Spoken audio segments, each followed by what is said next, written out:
Bo día. O acordo de agrupamentos di que nunha aula mixta a ratio máxima permitida son 12 alumnos. Nesta escola somos 18, un deles con NEAE e 6 deles teñen 3 anos. As mestras de infantil damos todas as materias, só temos especialista de inglés. Xa é hora de que se cumpla a codocencia nas aulas mixtas, que nós tamén temos dereito a pedirnos imprevistos, a poñernos enfermas e a faltar cando sexa pertinente.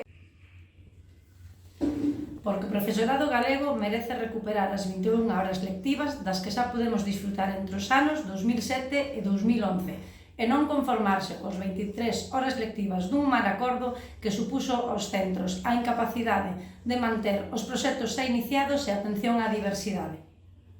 Son a orientadora do cole e estou a 1000. Este é o meu despacho. Hoxe estamos no edificio de infantil, entón temos que improvisar un lugar para atender familias, alumnado e asesorar profesorado. Este daqui é o meu caixonciño. Aquí teño todo, hoxe vou sacar esta proba porque teño que avaliar algún neno e se podo, pois seguirei con algún máis e observación en 2 aulas. As orientadoras temos moitísima burocracia, facemos informes continuamente sobre o mismo. Estaría ben que tiveran en conta as ratios a orientadores que recomendan 250. Aquí temos 300 alumnos.